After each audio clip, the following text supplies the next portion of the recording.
നമസ്കാരം. ശബരിമല സ്വർണ്ണക്കൊള്ള കേസിൽ അറസ്റ്റിലായ തന്ത്രി കണ്ഠരര് രാജീവർക്കെതിരെ ഗുരുതര ആരോപണങ്ങളുമായി റിമാൻഡ് റിപ്പോർട്ട്. ആചാര ലംഘനത്തിന് തന്ത്രി കൂട്ടുനിന്നെന്നും സ്വർണ്ണ കട്ടിളപ്പാളി ക്ഷേത്രത്തിൽ നിന്ന് പുറത്തേക്ക് കൊണ്ടുപോകാൻ ഒത്താശ ചെയ്തുവെന്നുമാണ് റിപ്പോർട്ടിൽ പറയുന്നത്. റിമാൻഡ് റിപ്പോർട്ടിന്റെ പകർപ്പിലാണ് ഈ നിർണായക വിവരങ്ങൾ. വൈദ്യപരിശോധന പൂർത്തിയാക്കിയ തന്ത്രിയെ രാത്രിയോടെ കൊല്ലം വിജിലൻസ് കോടതി ജഡ്ജിക്ക് മുന്നിൽ ഹാജരാക്കി.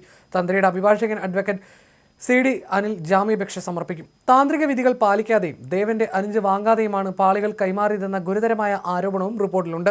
ദേവസ്വം ബോർഡ് സ്വർണ്ണപ്പാളികൾ പോറ്റിക്ക് കൈമാറാൻ ശ്രമിച്ചപ്പോൾ തടയാൻ തയ്യാറാകാതെ പാളികൾ കൊണ്ടുപോകാൻ തന്ത്രി കുറ്റകരമായ മൗന അനുവാദം നൽകിയായിരുന്നുവെന്നും SIT വ്യക്തമാക്കുന്നു. അതേസമയം ഏതെങ്കിലും സാമ്പത്തിക ഇടപാടുകളെക്കുറിച്ച് റിമാൻഡ് റിപ്പോർട്ടിൽ പരാമർശമില്ല. റിപ്പോർട്ട് പ്രകാരം സ്വർണ്ണപ്പാളികൾ കൈമാറ്റം ചെയ്തപ്പോൾ തന്ത്രി ആചാര ലംഘനത്തിനെതിരെ യാതൊരു നടപടിയും സ്വീകരിച്ചില്ല. താന്ത്രിക വിധികൾ പാലിക്കാതെയാണ് ഒന്നാം പ്രതി ഉണ്ണികൃഷ്ണൻ പോറ്റിക്ക് പാളികൾ കൈമാറിയതെന്നും ഇതിനായി ദേവന്റെ അനുവാദം തേടിയില്ലെന്നും റിപ്പോർട്ട് വ്യക്തമാക്കുന്നു.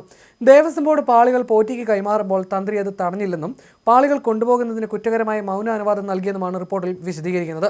പ്രത്യേക അന്വേഷണ സംഘത്തിന്റെ കണ്ടെത്തലുകൾ അനുസരിച്ച് ഉണ്ണികൃഷ്ണൻ പോറ്റിക്ക് ശബരിമലയിൽ അവസരങ്ങൾ നൽകിയത് തന്ത്രിയാണ്.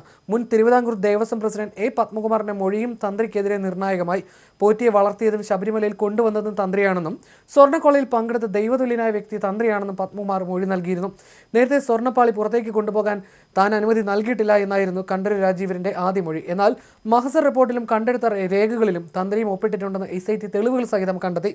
അറസ്റ്റിലായ ദേവസ്വം പ്രസിഡന്റ് അടക്കമുള്ളവരുടെയും ഉദ്യോഗസ്ഥരുടെയും മൊഴികളും തന്ത്രിക്കെതിരെയായിരുന്നു. തന്ത്രിയുടെ അറിവോടെയും മൗനസമ്മതത്തോടെയുമാണ് സ്വർണ്ണപ്പാളി പുറത്തേക്ക് കൊണ്ടുപോയതെന്ന് പ്രത്യേക അന്വേഷണ സംഘം സ്ഥിരീകരിച്ചു.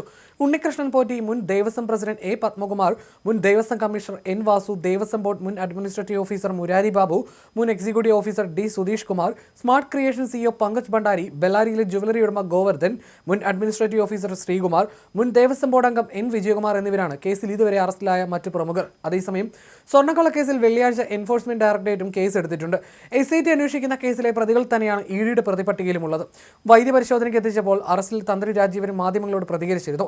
താൻ കുറ്റമൊന്നും ചെയ്തിട്ടില്ലെന്നായിരുന്നു തന്ത്രി കണ്ഠരര് രാജീവരുടെ പ്രതികരണം. മാധ്യമങ്ങളുടെ കൂടുതൽ ചോദ്യങ്ങളോട് സ്വാമി ശരണമെന്ന മറുപടിയാണ് നൽകിയത്. ശബരിമല സ്വർണ്ണക്കൊള്ള കേസിൽ താൻ അറസ്റ്റ് ചെയ്യപ്പെടുമെന്ന വിവരം തന്ത്രി മുൻകൂട്ടി അറിഞ്ഞിരുന്നുവെന്നാണ് വിവരം.